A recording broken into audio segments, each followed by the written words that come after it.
Even though it doesn't cover all of your use cases, it will still give you an end-to-end flow.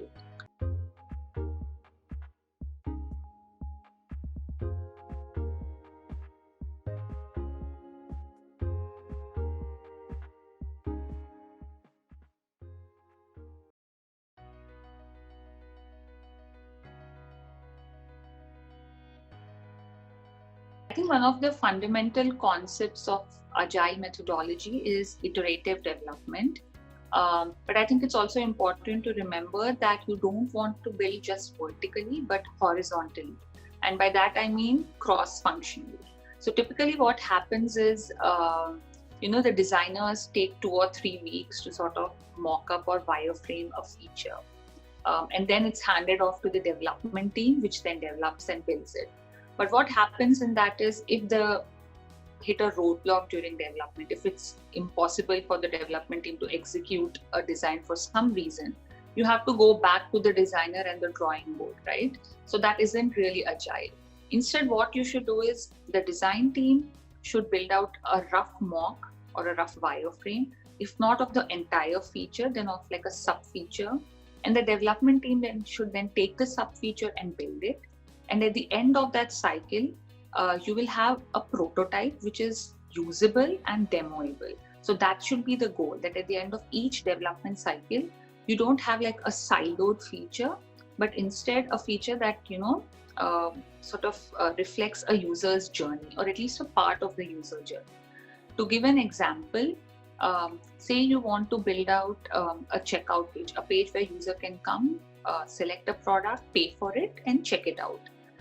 Typically what would happen is a designer would sort of build out the entire form, and then the developers would sort of build out the entire, build out the front end, the back end, the payment infrastructure, like the integrations, all of that.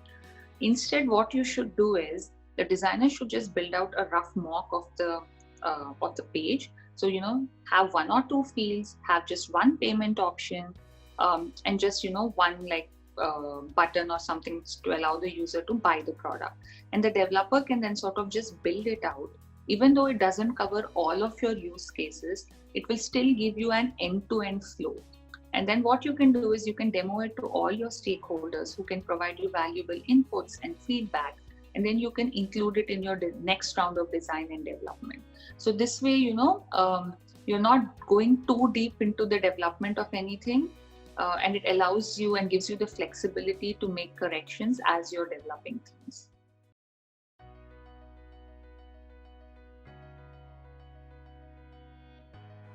An agile product team actually starts with a good product owner. The responsibility of a product owner is to empower the engineering team as much as he or she is empowering themselves. So when I say empower, it means to make them autonomous. All right. I keep saying this, I have said that on several different forums, is agile is actually a mindset. Agile is an attitude, all right? You cannot just develop it like in a blink of an eyelid or something. It has to be inculcated, it has to be nourished. So it's an attitude that needs to be inculcated. It is the feeling that you give the engineering team that you guys have got it. You are equally invested in the product as much as I am as a product owner or a manager.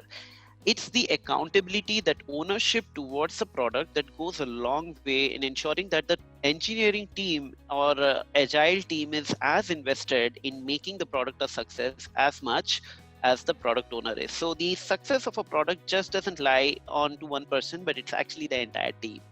And they say that agile team, the size of an agile team shall be as much that you can share a large pizza with. So ideally it's like 6 people, and you have to make them autonomous to the point that they are like true to their work.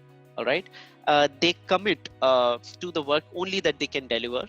And when they are sizing the piece of work, like estimation goes a long way in ensuring what you are building sticks to the roadmap or not, right? So the swag, the estimation, when they are estimating a piece of story, they are not overestimating something like, kind of like a 8-point story is estimated as 13. And in those, like, they can complete that long long before it is actually estimated for, and then they chill for the rest period of time. No, that's not how the agile teams should actually work in. So there needs to be a lot of integrity, honesty, and openness between the team and the product owner.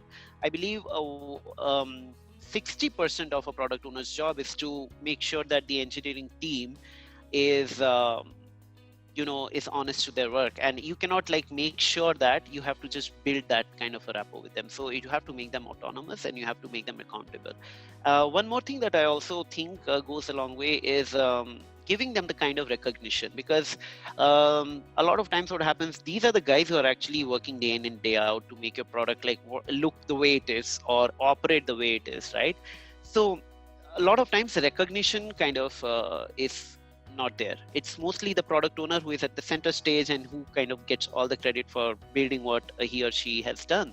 So it's very important to make sure that the team is recognized for the work that they do. The required amount of recognition in front of the end user, in front of the business, it serves as a huge motivation. And I have seen that in my own personal experience, that it goes a long way in ensuring that the team is operating to its maximum efficiency, and they want to give their complete best to make sure the product is as much theirs as it is the businesses or the product owner.